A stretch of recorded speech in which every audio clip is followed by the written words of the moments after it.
Welcome, everybody, to episode 160, second episode of the day of Two Goalies, One Mic, brought to you by Fatteyb Beer. I'm live here at Fatteyb Beer in Lancaster, New York, one of many locations in Western New York with over 300 beers to choose from, and, of course, one of the best vibes. Come here for happy hour, come for live entertainment, trivia, live music. They have everything here at Fatteyb Beer. And, of course, Buffalo Logo apparel. Honestly, if you're going to get your Buffalo sports apparel, clothing needs with your shirts, your hats, your hoodies. They have everything over at Buffalo Logo. Make sure you get your hands on the RJ throwback, snapback, Letterman hat, the Lindy Ruff t-shirt. Support your meddling, frustrating Sabres. Again, you can find them at buffalologo.com, fatteybeer.com, at Buffalo Logo Co. on Instagram and Twitter, at Fatteyb Beer on Instagram and Twitter as well.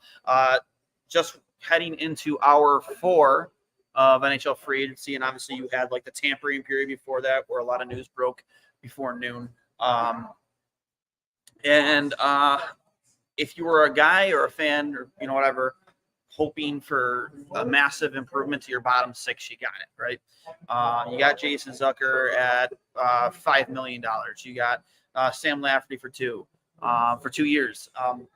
You got Dennis Gilbert, which, I mean, I like the player. I like the defenseman, but he's a left-handed defenseman. Not too sure exactly how that helps your franchise, personally. You're loaded at left-handed defenseman. I just, unless he can play the right side, or, again, more of a depth guy. Has never played a full season in NHL. He's 27 years old. Again, nice player, a local kid, but, like, other than that, it's more of a depth thing for me. Nicholas Kubal, another bottom six guy, plays with some jam, plays with some grit, great plays with fire. You can definitely tell that a lot of these signings were made to be like a Lindy Ruff team, right? Like Lindy Ruff. Harder to play against, not passive. You're definitely going to get some sandpaper, some grit. I know some people out there hate those buzzwords, but it's true. You're going to get that out of this new bottom six, and they're not going to be passive the way Gergensen's was, the way Okposo was. Like, you're definitely going to get more fire from your bottom six. And where they slot in Jason Zucker is, I don't know. For me, he's a bottom six guy, only like 32 points last season. He's not a guy that's going to replace what you're lost with Jeff Skinner or Casey Middlestat. And it's kind of funny and ironic, and this is nothing against Bowen Byram because I like Bowen Byram, but when you made that trade for Byram, when you traded Middlestat for Byram, the expectation was, okay, we need to find somebody to replace what we're losing with Casey Middlestat. I guess they were hoping that would be Peyton Krebs. He didn't really show that he could be that guy at the end of last season. Didn't really, fill those shoes for Skates. So right now it seems like that's the plan. They made him a qualifying offer today, along with UPL and Yoki Haru, and obviously Beck Mellenstein, if that's how you pronounce it, newly acquired bottom six guy from Washington. But for me, like I just, is Zucker in your top six? I don't know. Like, for me, I know he's a responsible winger who's had some success in the past, but he's not a top six guy. And if that's your answer, or if they hope that one of the rookies that I'm assuming you're going to have them make the lineup, unless they have a trade up their sleeves or one of these good remaining prospects is in the plans. Right now, I think he's in your top six, which that's not good enough. That's just not good enough. I can't agree with that. Sorry, I just can't. We're going to go real quick over the list of remaining best available free agents, I guess. Let's see here. Pulling up that list, Cap Friendly posted this about a half hour ago. Give me one moment here. No, Adam Henrique was on there, oddly enough. Jeff Skinner, which was kind of funny. A lot of you guys commented, "Oh, Jeff Skinner, let's go sign that guy," because he was on the list. But that would be so Sabres, right? Buy him out and then sign him at a cheaper deal and pay his buyout price and his new contract. That'd be funny. Let's see here. Best remaining free agents. Just had it up here. Give me one moment. Wi-Fi here is kind of slow, unfortunately. Okay, right here. So best remaining you unrestricted free agents. Number 1, Joe Pavelski. Number 2, Shane Gostisbehere. Number 3, Vladimir Tarasenko. Number 4, Adam Henrique. Number 5, Jeff Skinner. Number 6, a guy who was on my list yesterday, like Daniel Sprong. I don't know if he fits in this lineup now with the signings they made today, but I like Daniel Sprong a lot. James Van Riemsdyk at 7, Tyler Johnson at 8, Jack Roslovic at 9, and then Alexander Wenberg at 10. Those are your best remaining unrestricted free agents. I still think you need to bring in a right-handed defenseman. I'm not sure. Shane Gostisbehere, if some of those counts, can let me know if he is a right-handed shot defenseman. That'd be great. But definitely not close. None of these guys, except for Daniel Sprung, were on my list heading into free agency. Actually, Alexander Wenberg off the list. He is going to San Jose, 2 years at $5 million. Yeah. So, and something coming down from Pierre LeBrun here. Oh, just extension for former first overall pick, Slafkovsky. They're giving him 8 years for $60.8 million, 7.6 million average. A lot of money for who they hope to be a superstar someday in the NHL.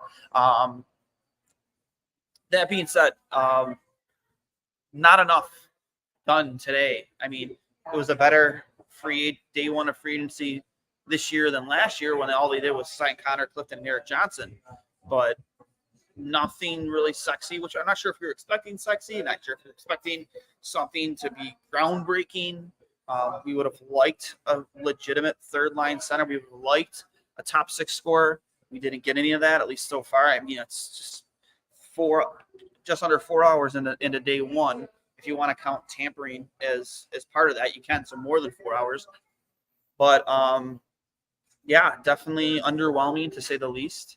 And I hope that this isn't the roster we're heading into the next season with, the training camp with. I hope that they don't have this high expectation for the rookies to come in and be a bunch of guys that are gonna contribute to the level that Jeff Skinner did in his prime, or that Casey Middlestat was, because that's not fair to those players personally. You have this abundance of assets and prospects now, especially after the draft this past weekend. So you can afford to package 1 or 2 of these guys together to go get a top 6 guy. Now, obviously, that's an issue because you might not be able to get somebody to waive their no move clause, no trade clause, which, that's no fault of it's your own fault, for being a train wreck organization for over a decade. But with that being said, you have to try, right? You have to try. You have to spend. With the money that you used in the Jeff Skinner buyout, essentially you used it on Jason Zucker and Sam Lafferty today. It's not good enough. It's just not. I understand you improved your bottom 6 quite a bit today. But it's just not good enough. It's just not. So that being said, I don't know. We'll see. A lot of teams, a lot of shuffling around. Steven Stamkos and Jonathan Marchessault going to, along with Brady Skye, going to Nashville. I think right away they become a cup contender. And from the looks of it, they didn't really have any serious negotiations in Tampa Bay with Stamkos. They just replaced him with Gensel. Almost that's kind of disrespectful, and a lot of people in Tampa aren't happy about that, how those negotiations or lack thereof went.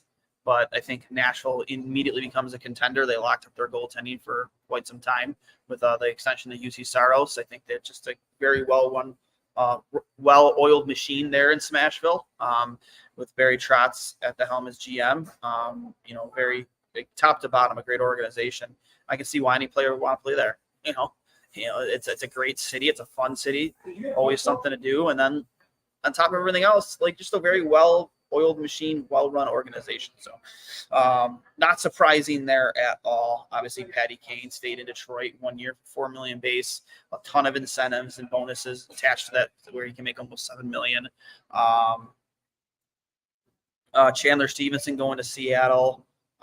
We bring up the rest of, obviously, bring up Friedman's timeline here. see here. I did have it up, but lots of action today in the NHL. A lot of those big names moved before even that 12 noon deadline or start time started for free agency. As I just mentioned, Alexander Wenberg going to San Jose, Nils Lundqvist to Dallas, Corey Perry re-signs with the Edmonton Oilers. The Flyers just made it official. Mitev Mishkov signs his entry-level deal. Let's see here. The Detroit Red Wings in the last hour have signed Jack Campbell, goaltender Jack Campbell, to a 1-year, $775,000 contract. So obviously, the backup. Riley Smith was traded to the New York Rangers for a second and I think a fifth-round pick. Anthony Duclair signing with the Islanders. Former Sabre Ilya Labushkin signing a 2-year deal with Dallas. Eric Gustafson, 2 years for $2 million in Detroit. Brendan Smith to Dallas. Josh Brown, defenseman, going to the Oilers. Ryan Lomberg. I know some Sabres fans were hoping that maybe he would fit into the Lindy Ruff scheme. He signs with Calgary, 2 years at $2 million. Casey DeSmith, goaltender, going to Dallas for 1 year for $3 million. Sam Steele to Dallas for 1 year at $1.2. Stefan Noesen, 3 years at $2.75 to New Jersey. And as I mentioned, for Chandler Stevenson, 7 years for $6.25 in Seattle. Matt Grzelcyk to Pittsburgh at 1 year for $2.75. And those are really a lot of more of the notable names. Warren Fogle to Los Angeles, 3 years, $3 million. Cam Talbot for 2 years for $2.5 million. And Jonathan Drouin remains in Colorado. Former Sabre William Carrier, 6 years at $2 million in Carolina. Jake DeBrusk, 7 years at $5.5 million for Vancouver. That's a really good deal, in my opinion, for Vancouver. Sean Monahan, a good deal for Columbus, $5.5 million. And then again, Jason Zucker, $5 million for 1 year in Buffalo. Nikita Zadorov and Elias Lindholm both signing in Boston. Arvidsson to Edmonton.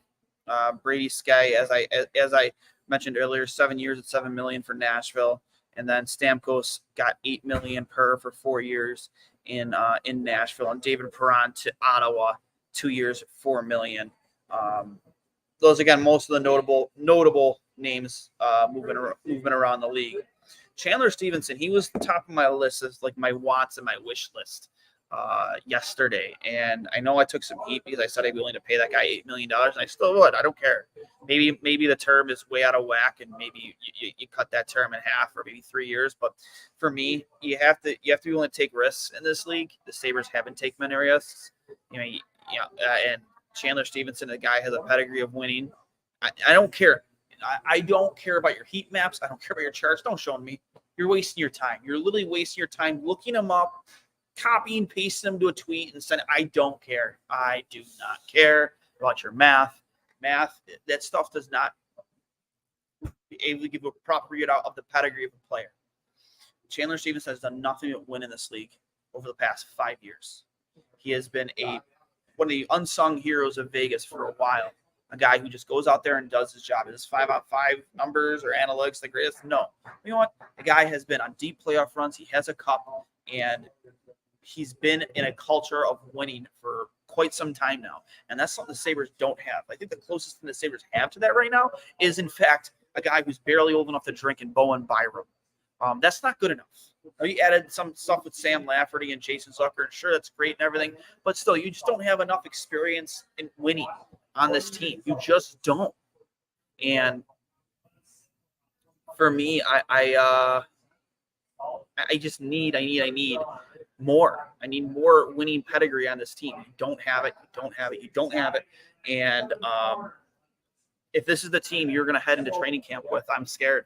We're really looking at 14 years. That's just my opinion. I think the Sabres have had the worst offseason so far of any team in the National Hockey League. I don't even think it's debatable. Starting with the draft, the fact that they used all of their draft picks pretty much for the most part and didn't make any relatively meaningful deals to improve their roster, other than Beck Malliston out of Washington, which you overpaid for with a second-round pick, and everybody knows it. Kevin Adams can deny it all he wants, but he did. He overpaid for a fourth-line guy. I'm a little worried. At face value, I do like the deals they made today. I think that you built a team that can play well under Lindy Ruff, at least from a bottom six perspective. But if you think that you're just going to replace what left your room with Jeff Skinner and Casey Middlestat with a Jason Zucker and hopefully like a rookie that can come in, or Jack Quinn, which I think it's irresponsible to think that Jack Quinn can step in after some serious injury problems and come in and be that guy. I think that's pretty irresponsible if you as a GM. I think you need reassurance in that top six position, and not put that type of pressure on a guy coming off a major injury. Get out of hand over here. But it's just not good enough.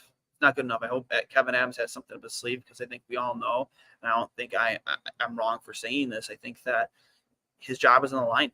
It absolutely is on the line. He needs to have a good offseason. He needs to improve this roster as it sits right now. He hasn't really done that yet, other than, again, he did make this team tougher to play against. More physical, more sandpaper, more jam. He did give them that in a bottom six perspective. But scoring, don't see it. Just don't. I don't think it's responsible to think that Jack Quinn or one of your rookies stepping in the season is going to be that guy. You need to add something. And all of these assets you've acquired through the draft, your Savoy, your Kulik, your Austin, your Rosen, and now the picks you made in this draft. You have to package some of it together. You have to. What's it? Consta Hyanen? Is it? I'm sorry. The first round pick. I was really big on him because of how well he played in the Finnish leagues as a 16-year-old. He was playing with men. It's not like in junior hockey, in the OHL or up in Canada where you play with kids your own age, or even college where, you might play with some older players, but at the end of the day, they're still kind of in your age bracket, where he played with men. So who paid it? But let me see who that was again. But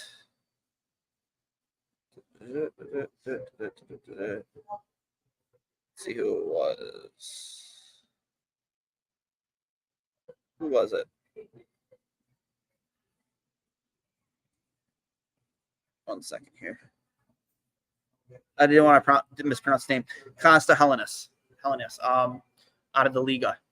Again, a very close to NHL ready player, if not NHL ready. Olli Jokinen, who was his coach over in Finland, said he could play in the NHL next season. That's great. Okay, so maybe he skyrockets to the top of who your best possible prospects. But does that not make one, or if not two, of those prospects that you've compiled and you've built this great prospect pool, make them expendable to make your roster now better? You have to believe it. I know it's tough. You've seen the rumors come out this past week about teams not willing to negotiate with the Sabres, waive their no movement clause, or just sign here in general, which we might have even seen today. But all of the losing for over a decade, the mismanagement from an ownership perspective, obviously, I think from a player's perspective, what happened with Jack Eichel, it has to play into it, right? It does. It just does. Player wants to come in here and know that they're going to be treated well, that their health is going to be taken care of. And maybe some players out there, just after seeing what happened with Jack, just don't believe that Buffalo, puts them and their health at the forefront. I don't know. Got some comments in here. Quite a few, actually. From Hudson. I don't know if we will make the playoffs with this roster. It's not hard. Does Kevin care about his job? It's going to be Greenway. I'm not sure what that is referring to, Big Fungus. If you can give me some elaborate there a little bit. I don't think they can sign Jeff Skinner. That was a joke. You're right down the street from me. Oh, stop by and have a beer, Carl. Fatteyb Beer in Lancaster. The place to be. 7 days a week. How are we feeling? Not good, as I said. Brady Tkachuk doesn't have a no trade clause. If that's true, then let's throw everything at Brady Tkachuk. I thought he did have a no trade clause, but I would trade half this roster for Brady Tkachuk and not even think twice about it. Do you trust General Manager Kevin Adams? I think that he is very good at evaluating talent. From a draft perspective, I think he's done a very good job of restocking the cupboards and making our pipeline, our youth, and our depth with that a very, very solid commodity, whether it's building through the draft and using these players on your roster next season and the following, or if you flip these assets into actual players. He's done a good job of that, but pulling the trigger via trade or getting things done in free agency, like he has really yet to show that he can do that. The biggest deal he's made up until this point is the Casey Middlestat Bowen Byram trade, and the jury's still out on that, right? Like maybe Bowen Byram comes out and has 60 points next season and he has a phenomenal year. Hopefully that's the case, but we'll see. On one hand, I think the Sabres got better in the bottom six. They did. But on the other hand, I'm seriously concerned about the top six. Also bringing back Joker and Bryson for any amount of money is disappointing. I'll say this about Bryson. Bryson, at the tail end of last season, say last 20 games, he played very, very well. So, like, if he is going to be your seventh defenseman, I'm fine with it. A guy who can step in and play like that, if he can consistently play like that, completely fine with it. Yoki Haru, he is a right-handed shot defenseman on a team with not very many. So I can see why they qualified him, because maybe they looked at him compared to what was still remaining as from right shot, and they valued him at the number they would get him more than what was available left in the market. Again, I don't know if Shane Gostisbehere is a right-handed shot defenseman, but again, do I want Henry Yoki Haru on this team? Not necessarily, but if he's the best that's available compared to what's out there still remaining and free agency, then I get it, I guess.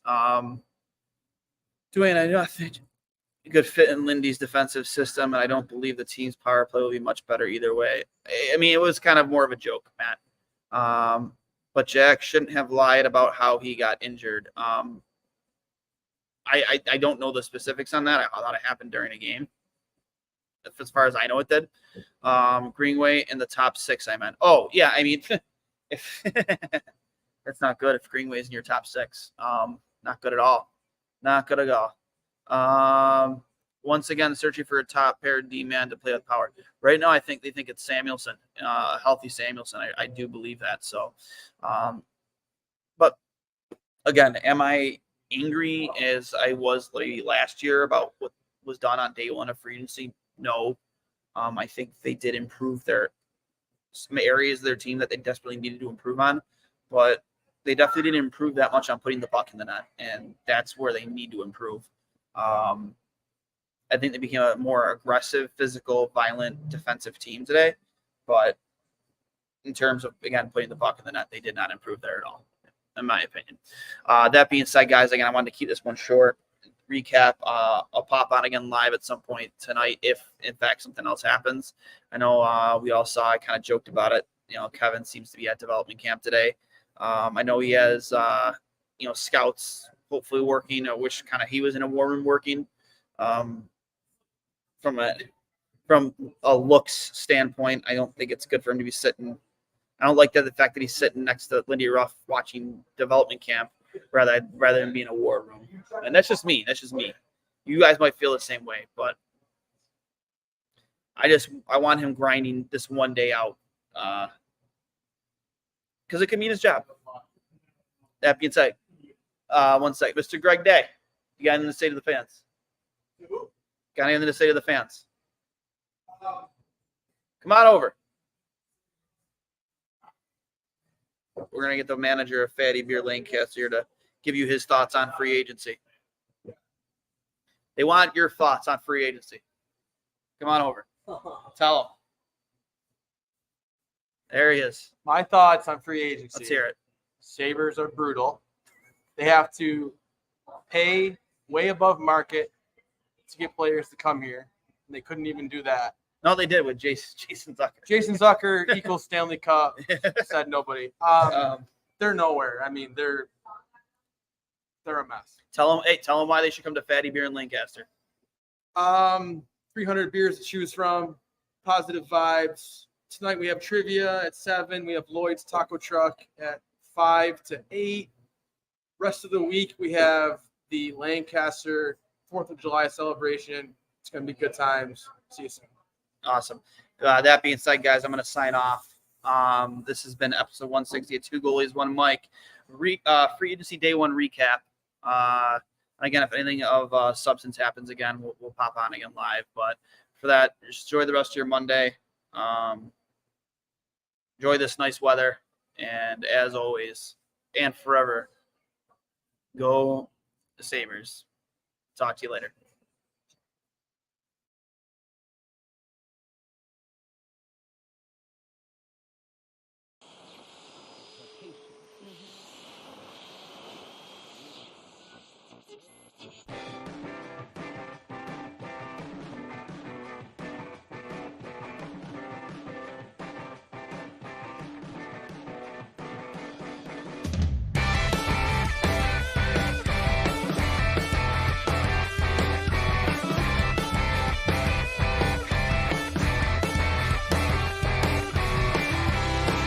All the ups, but we felt the down.